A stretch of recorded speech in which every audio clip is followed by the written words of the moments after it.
Are you a beginning photographer or a YouTuber and you need a camera that is universally well known as being the best beginner camera?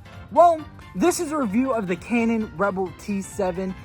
This is what I use, and I've been using it for over like 3 years at this point. And let me tell you, this is a workhorse. It is an incredible camera for the price. Let's get right into this.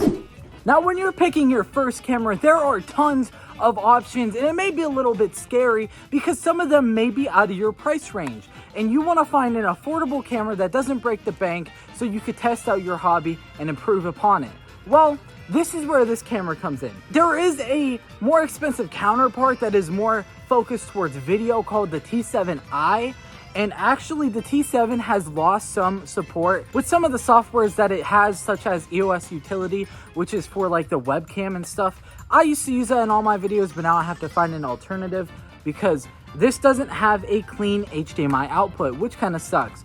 But yeah, so if you want a camera with a flip out screen, I recommend the T7i, but this comes in around $300, $400 if you get a bundle with the telephoto lens. This comes with a 18 to 55 millimeter lens, and it has decent autofocus. It's not continuous, but you know, it's not going to be for this price range. Now, I've been using this camera for years, like I said, and I have accumulated a few photos that I really like from this camera. Like I said, it's not the best for video, but it is an excellent photography camera if you are just starting out and don't have too high of a budget.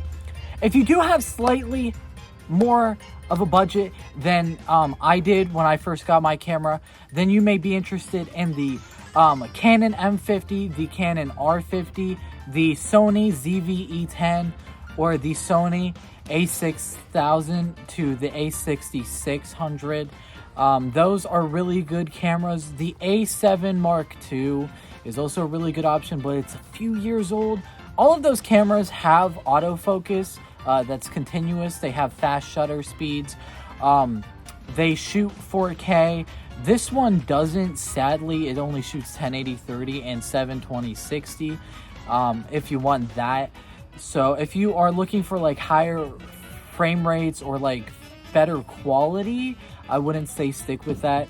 But if you just want to have like a overall camera just to have that's interchangeable, because interchangeable is like the gateway. All of the better cameras are going to have lenses that you can take off and swap out for different lenses.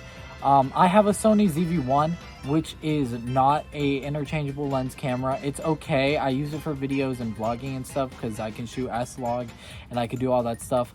But it's not that good when it comes to wanting to take photos or like get long distance shots. It does shoot 4K 60, which is really good.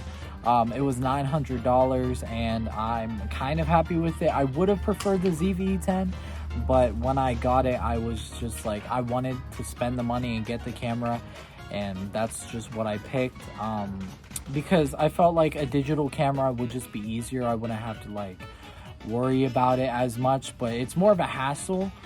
This keeps a charge pretty good. You can't record longer than 30 minutes though, which is a pretty common thing when it comes to DSLR cameras. Only when you get to like mirrorless cameras doesn't have a longer recording period. And it does have a good background blur just with the kit lens. It goes down to 3.5 completely wide at 18, so 18 millimeter 3.5 f-stop, and yeah, it's pretty good.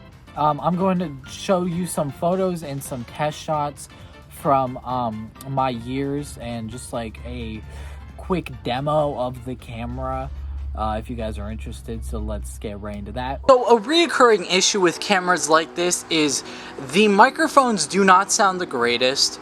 The microphones don't sound the greatest. You can't see yourself. The quality obviously isn't the greatest. There's no autofocus. There's no mic jack. There's no automatic record button. And it doesn't do that well in the dark. The highest ISO it has is 6400, and it is a rough 6400. But like I said, if you're a beginner and you just want an overall camera to start out with, this is a really good option. You could find the cheaper versions of these, the older versions, which sell for like 1 to 200 on eBay, if you're really interested in those. But the T6 and the T7 stay around the same price. I don't know what I look like right now, and I know I sound like garbage, but this camera has an EOS F mount.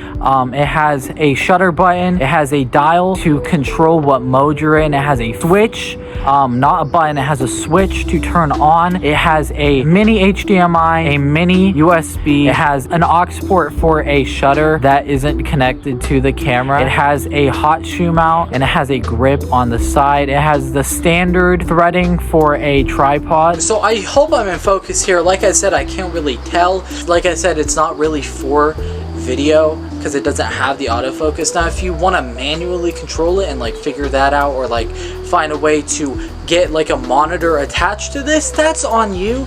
But just for overall video, I wouldn't really recommend it. Like if you want to shoot like videos for like commercials, or just like for stuff that you don't point at yourself, that you can actually see the screen, I really recommend using manual mode and learning how to use manual mode, because that is an essential key in all of this. So yeah, that's just like, that's my take though.